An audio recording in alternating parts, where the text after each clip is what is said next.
21st Century Entrepreneurship with Martin Piskarik. I am constantly asked the question, why should I keep investing in training? It doesn't work. And that's always been a challenging response as a learning and development professional, because my deep belief and knowledge and understanding is that training does work.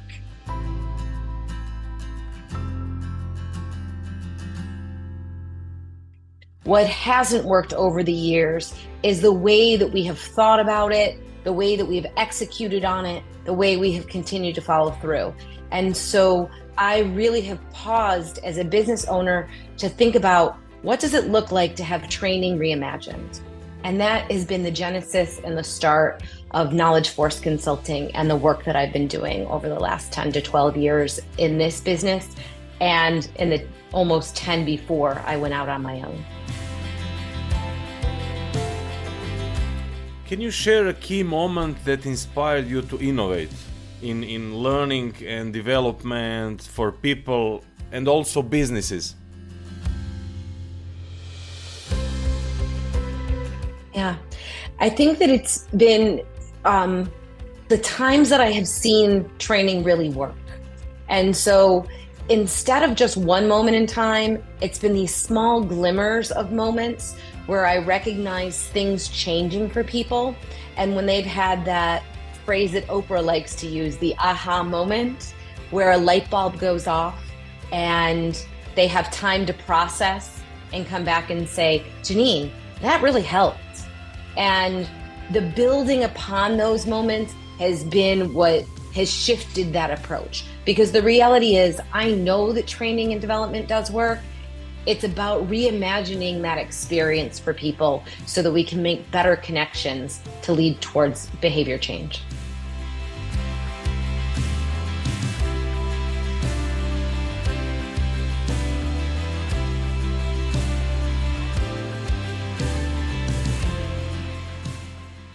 Okay, and what experiences or mentors greatly influenced your learning and development philosophy over your 15-year career?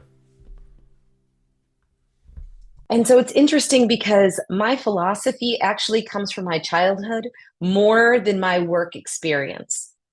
And my mom was a school teacher, and she would often talk about how important the power of one is. And she would talk to us as kids about power of one is the most powerful number in the world. And we think of that as being very small, but it's not. It's all about one and then one and then one, and continuing to build, whether that's through conversation, through ideas, through actions. And that's how learning actually develops over time. And so my early childhood experiences were around this idea as an individual, but that always stayed with me. And as I carried into my career and moving into this area of learning and development, I could actually relive the experience that my mom was talking about, how that it's small incremental bits of change that really shape somebody's ability to learn and grow. And one of the challenges I think that businesses face is that we send our people through a training program and we expect them to come back entirely different. And that just isn't human nature. It's just not human nature. So is it really that people aren't learning?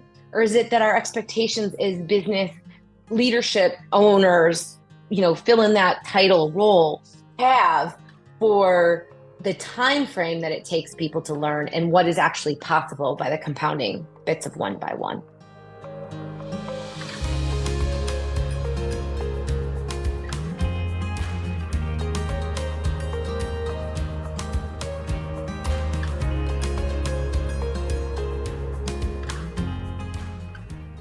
Can you talk about a time when you had to adjust your strategies due to market changes or new adult learning research or something similar?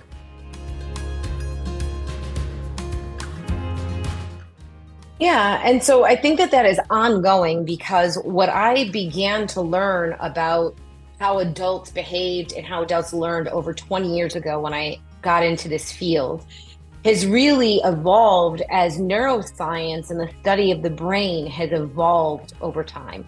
And so it's a continuous improvement cycle of paying attention to the newest research. And I think one of the other very large shifts has been in attention span.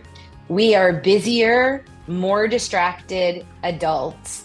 We're actually busier, more distracted children too, but that's a whole different podcast and story.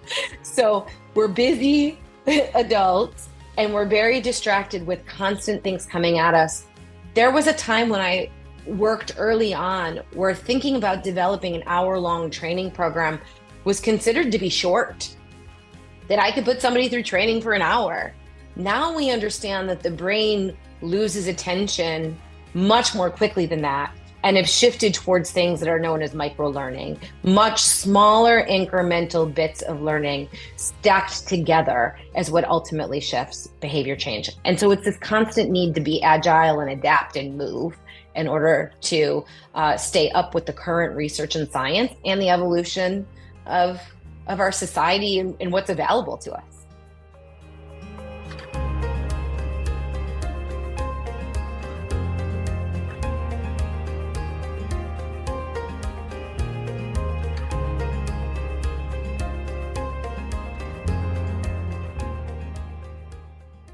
What do you think are the most important elements for sustaining long-term successful client relationships? Yeah, I think that one of the keys is that Knowledge Force Consulting and my personal values within the business is that we serve, not sell. And so much of serving our clients is understanding the goals of their business and really bringing to them expertise in areas they're not familiar with. The neuroscience, the most recent, research around how people learn, bringing our recommendations to them over and over. So, and continuing to evolve together, to be honest. Some of the client relationships that I've been a part of have been 8 and 10-year engagements. We go back and back and back, continuing to grow together. And as a part of that, we're learning and seeing what works today and what worked 5 years ago may not work now. And part of adapting to that model of understanding that and continuing to learn and often to learn together is what strengthens so many of those relationships. And my customers know that they're not experts in how adults learn. And as a result of that, they rely on me individually and Knowledge Force Consulting as a business to bring expertise. And if we don't have it, to find it.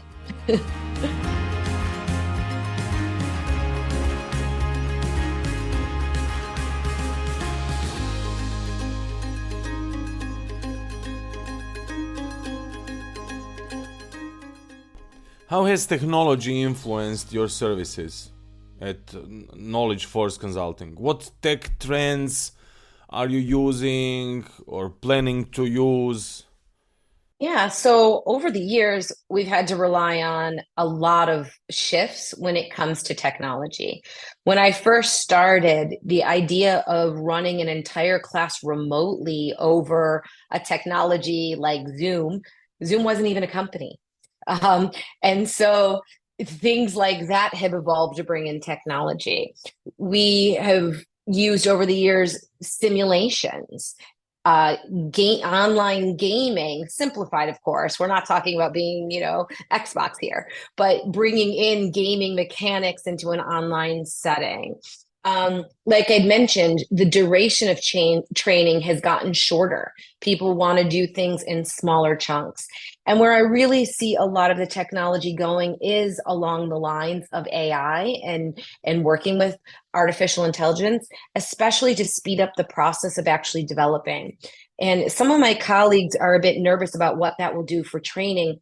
And I like to think of it more as the AI will be the rough start, and the professionals will be the people who polish it. So AI will help me kind of carve out my diamond in the rough, as an analogy, but my professionalism or our continued professional experience and relationships will bring the shine and the polish to that situation. And we'll be able to meet the needs of so many more people more rapidly, because the amount of time it will take to develop a program, for example, will be shortened. And all that does is provide more opportunities to help people learn and grow new things. And can you explain Knowledge Force Consulting's business model, focusing on how you balance revenue generation with maintaining high quality training solutions?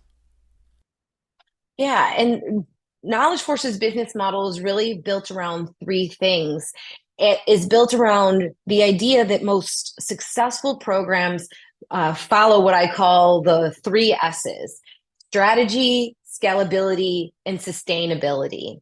And so the client examples that have demonstrated the most success and have really led to concrete results have started with that first line of business where we're coming through and consulting. We help our clients identify what's known as the return on talent investment, that ROTI. And we help them identify a learning strategic plan. We go through a strategic planning process about where they are and where they need to be. We could do that on a large scale level, like what do you want your training program to look like for the next 3 years? Or we could use that same framework to assess an existing training program and help it become more strategic. So that's one important line of business that many training companies don't actually offer as a service, but that we found is what has made our training that reimagined experience. The second line of business is all around helping companies scale the training that they do. So this is a product and line of services related to developing training programs, instructional design, gamification, delivery and facilitation, all the things that people traditionally think about when it comes to running a training workshop or developing learning and development programs. And then the last portion of the business is around sustaining behavior change. And what we've learned over the years is if there is not mechanisms in place to sustain it, people fall back to what they know because that's comfortable, it's easy, it's familiar. And so our business model helps our customers and clients recognize what they need to do to sustain it. Sometimes that's internal to their business process. And we just recommend the business processes that have to be enhanced in order to sustain the change they're looking for. Sometimes it comes in the form of professional coaching. And many, many programs these days with Knowledge Force are supported by professional coaching.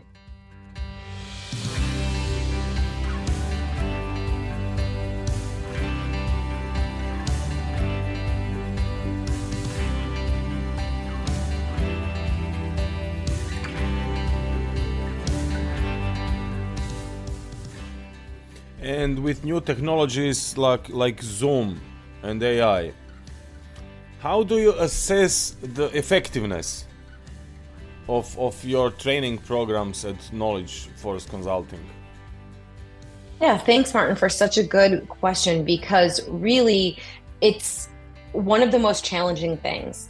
And in the past, the most transparent answer is that learning and development professionals have often not done a very good job of measuring impact, because we often have looked at it as measuring a traditional financial metric of return on investment and categorizing that in dollars and cents. At Knowledge Force, we have redefined that, and we define it as the return on talent investment, the ROTI.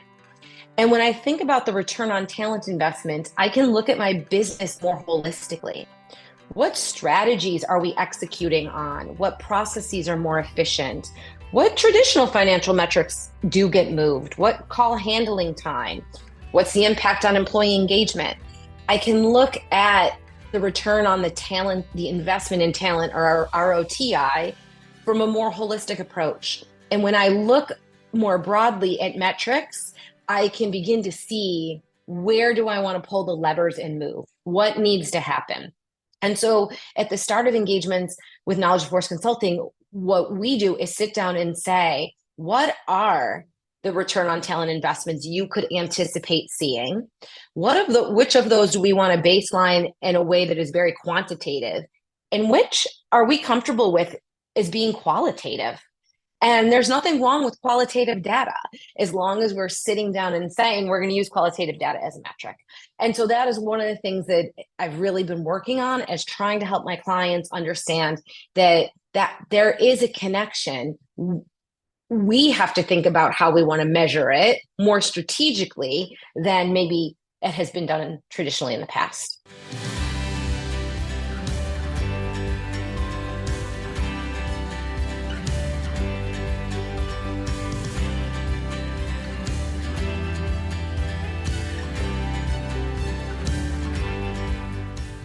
Could you share a case where your training greatly improved organization's performance? What small behavior change had a big impact? Yeah, so I was working with a telecommunications company, and they provided a variety of services to the home. So the consumer was within a household. And one of the challenges that customer was facing was that when a household would move, when somebody was moving, and we referred to them as the movers, right? That was the mover client base. When the movers would be calling to disconnect services, there was an attempt to try to save that customer if the services were available in this other location where they were moving to. But the client was really struggling with the skill set around that. And so we worked together strategically to say, what do you want to move? How do you want that to work? What's really breaking here? And identified the skill gaps that were happening. And much of that skill gap was around mindset related to the customer service rep. They were having an attitude that we can't really save this, or it's out of our control, versus what piece of it was within their control. So we developed a training program, and we did our initial plan was to do 2 different sites, because there were 2 different call centers, East Coast, West Coast. I'm based in the United States, so the East Coast versus the West Coast. And we were going to have an A group and a B group in each location so that we could benchmark the testing of the training and the skill development. Well, after rolling out Group A, within 4 weeks, they had 3x'd the amount of saves that they were looking for, and decided, wait a minute, we can't slowly roll this out. This has got to go. And so instead of having a phased in approach to get training, they blitzed it. And we did a blitz to get all other 3 groups done within the 6-week window, and started seeing the return on that investment. So they were measuring things like improved processes, system efficiencies, and hardcore numbers. So they identified the fact that the call times had expanded, which is an ironic number, that they actually wanted the time on the phone with the customer to expand versus to shrink. But by expanding the conversation, they were actually able to save the customer. And that reduced the need for the focus on acquiring new customers and customer acquisition numbers. So it filtered in so many ways.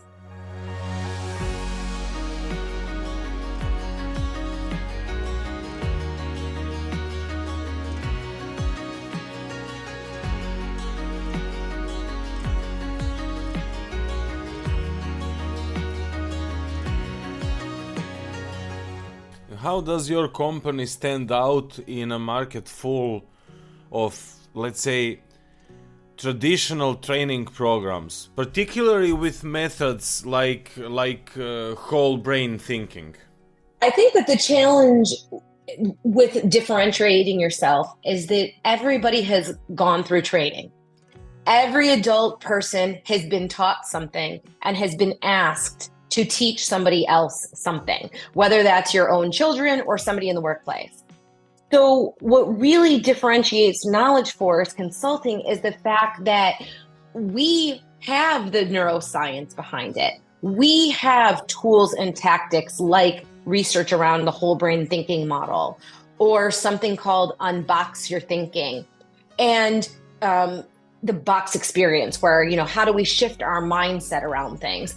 And so we bring to the table not just the perspective that, yes, we have learned and yes, we have taught, but we have formal training and development of our own and ongoing education that continues to support that behavior change. And so really, we're the professional trainers, not the accidental trainers.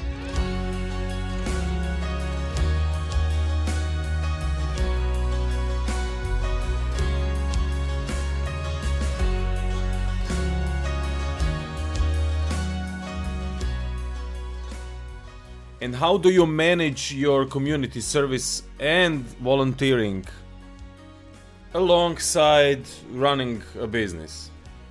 It is not always easy. And to be honest with you, I was actually volunteering 1 hour before recording this podcast with you.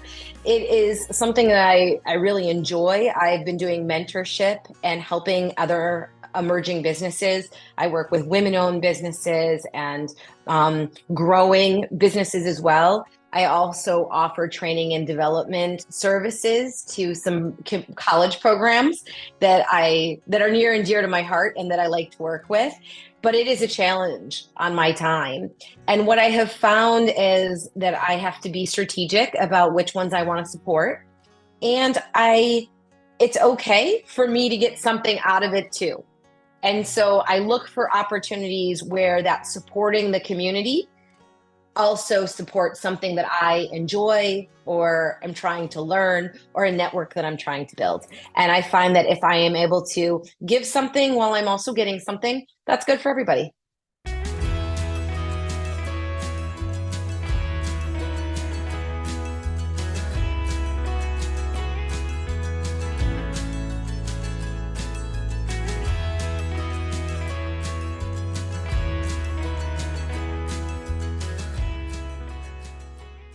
And so what I am going to continue working on and building out, and where I see Knowledge Force going, is continuing to have and to continue to lead something that I refer to as that power of one. I had mentioned that it started with me as a child and my mom and the idea of the power of one. And where that is evolving for me as a business is the idea that the power of one can change everything. One conversation, one idea, or one action. And so Knowledge Force in 5 years is going to continue building upon those one conversations, one ideas, one actions, hopefully, or my plan is on a bigger scale as keynote speakers, disrupt HR events, through a book that I have currently in the process of developing. And so I think that I just want to continue helping people understand the power of one framework and what that can do for them and their businesses. The best place to find me and some of the best resources is at my GinineCapozzi.com website. So my name is spelled uniquely. It's Ginine, last name Capozzi.com.